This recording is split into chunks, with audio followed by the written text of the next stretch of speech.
everyone, it's Laurie from Cook Scrap Craft. Welcome back to the channel.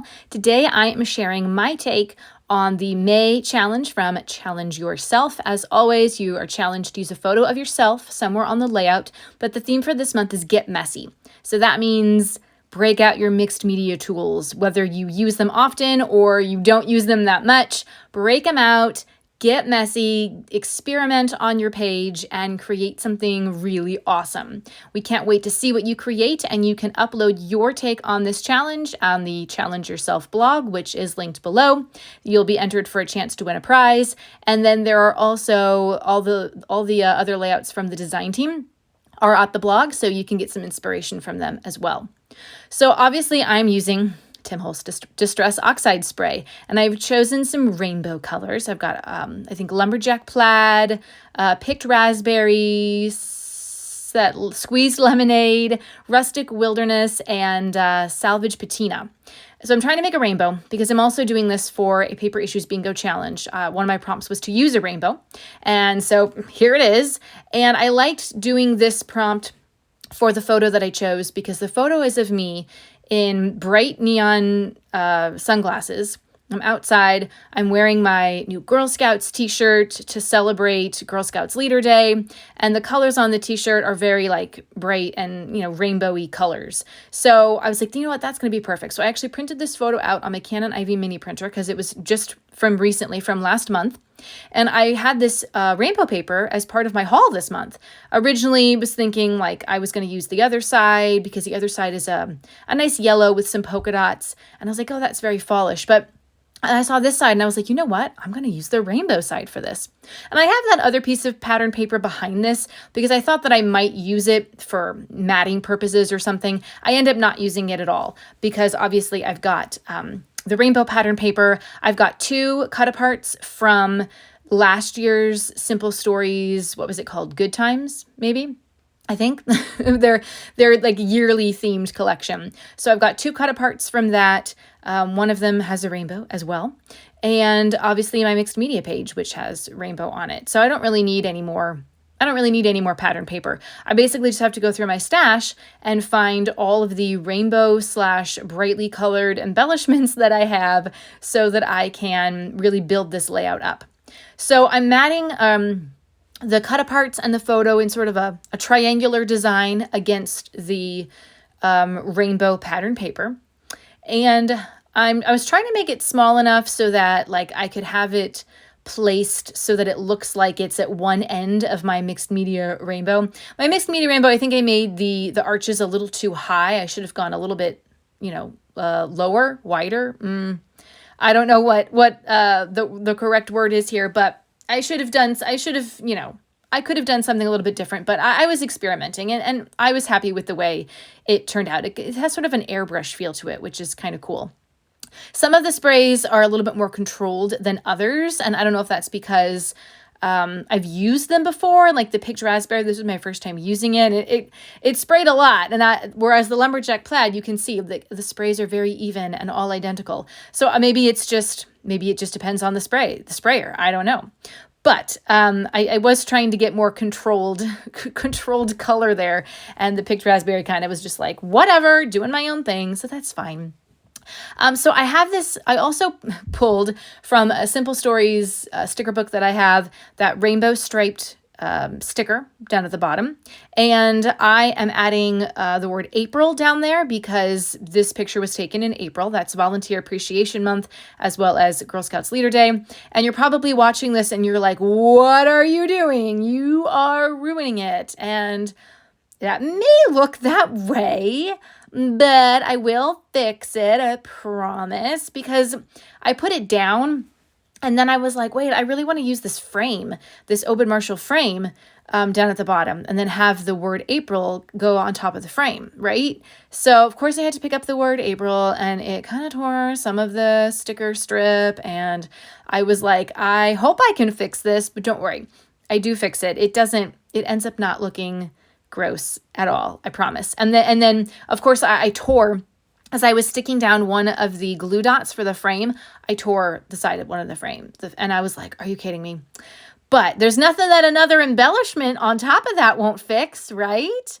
There are no mistakes in scrapbooking, only, as Bob Ross would say, happy accidents, and everything can always be fixed with just the right placement of something else, an embellishment, a nouveau drop, whatever.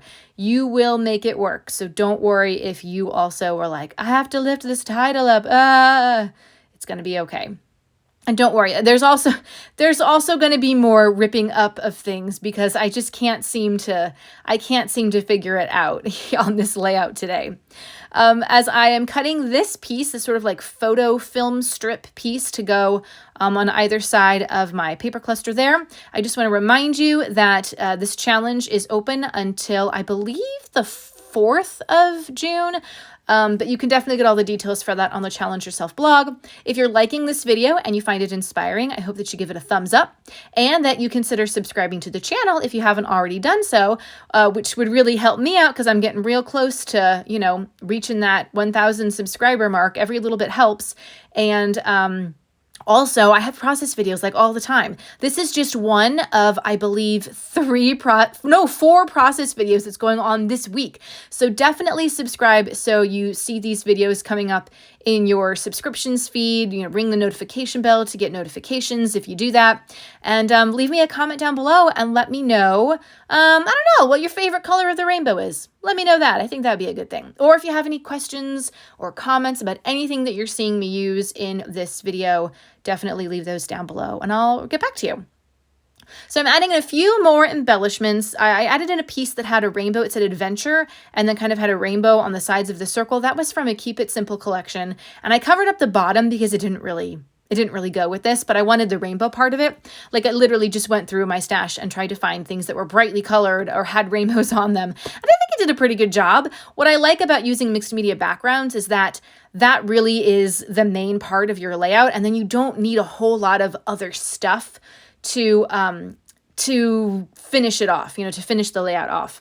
You can use a lot more other stuff if you want, or just making your own mixed media background means you can also just add in whatever stuff that you have. Like you can really just get creative and mix collections and mix colors and patterns, and it's just really fun to not be so tied down to like using one collection. Or if you don't even have a full collection, you just have random stuff in your stash, like make a mixed media background and just go random. That's sometimes like the most fun way for me to create scrapbook layouts.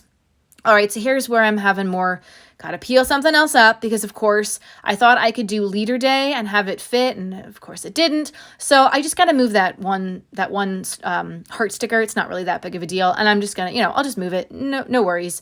That way I can get leader day in there. And then that kind of tells more of the story of what this is as opposed to just having the title be like April, because that doesn't really tell anything about what's going on. And then I do have a little journaling spot underneath the photo with a couple other embellishments there. And I am going to write down a little bit more of what's going on.